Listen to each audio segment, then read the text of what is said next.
All right. We are back here at Song of the Day, coming to you from the Rock Cave. I'm your host, Mark Pierce. It is Thursday, Thirsty Thursday, St. Patrick's Day Eve.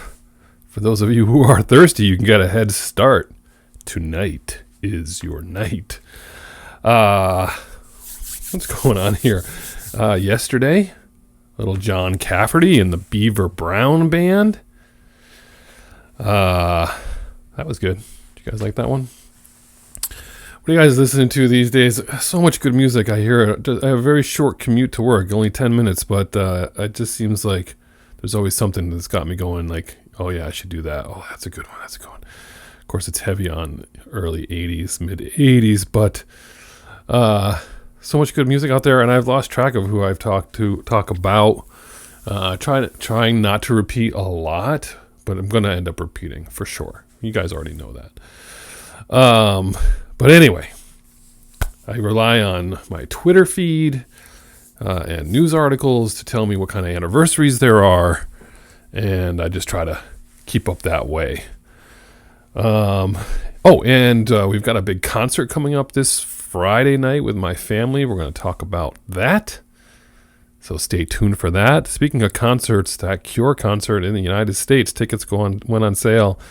And anyway, we got to see him at Wembley, so we'll see. All right, what are we talking about today, Mark? It's already 2 minutes. We're talking about the band The Cult. They had an anniversary, March 13th, 1989. They released the first single off their fourth record. The single is Fire Woman. The album is Sonic Temple.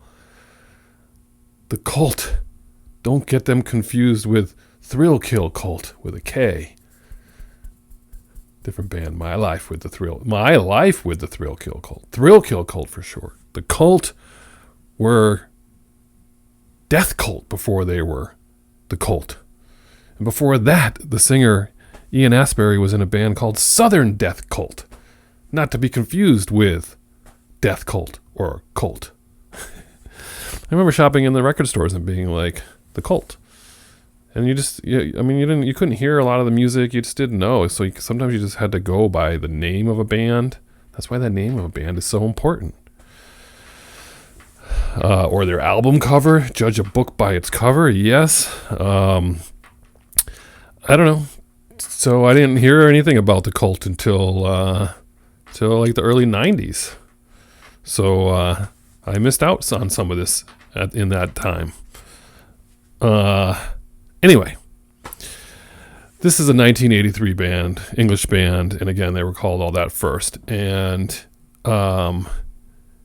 they hit it kind of big. It was a big deal in 1983 with their album Electric. That's what kind of really put them on the map. Remember She Sells Sanctuary by the Seashore and Love Removal Machine, Rain, all those great tracks. Again, I don't know. I didn't hear those. These songs were on the modern rock tracks chart. Remember, I've talked about this. I don't remember seeing that chart anywhere. I guess you had to subscribe to Billboard magazine. But you know how expensive Billboard magazine was in the late 80s when you're a teenager? It was not affordable.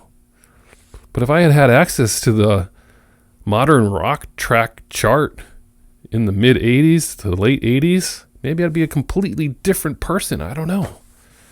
Coulda, shoulda, woulda. Anyway, so they're coming off that, and guess who that was produced by? None other than Rick Rubin. And I've been talking about doing a show on Rick Rubin, and we're going to pull that together. I'm going to work on that because that's pretty amazing. But they didn't get him to produce this record.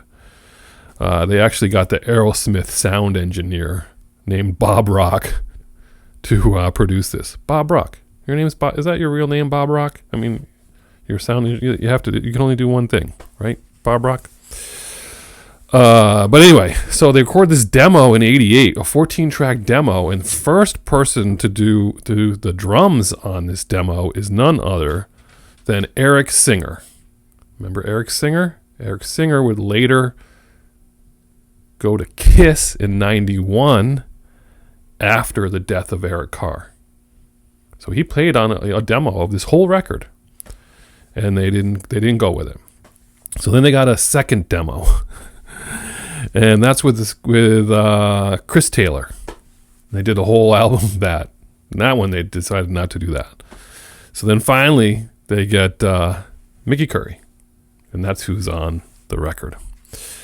The record went to number 10 in the U.S. The song was like number 7, I think. This is a great song, Firewoman. It's this. They're basically they're described as a post-punk gothic rock. I don't know about. I mean, I understand the gothic rock stuff, but is that more because of a little bit of his screaming, or maybe the album with the song titles? I don't know. But for this tour, so they go out on tour for Sonic Temple, and who's the drummer for the tour? None other than Matt Sorum. Matt Sorum is on the tour. They open up for Aerosmith. They open up for Metallica. And then Slash sees a show and sees Matt Sorum on the drums for the Cult Sonic Temple tour. And next thing you know, Matt Sorum is the drummer replacing Steve Adler in Guns N' Roses. Got all that straight? Anyway, the Cult, awesome band. I got to get a Cult t-shirt. I know. Don't tell my wife. I need more t-shirts. But anyway, I love the Cult. And I love their music. So much good stuff out there. You can just crank their music up. Never get tired. I would think I had tickets to see them right before COVID with Bush and somebody else. Stone Temple Pilots. And I couldn't make it to the show. Another shoulda, coulda, woulda. This has been brought to you by Shoulda, Coulda, Woulda. All right, we're at almost 7 minutes here. You're playing the Cult today. Play their greatest hits. Play and stuff, but make sure you play Firewoman. This is a good one. Crank it up on Thursday. Looking forward to rolling into the weekend. Whatever you're doing, I hope it involves music. And as usual, everybody set? You good? You good? Everyone good? All right. Check. I'll catch you on the flip side.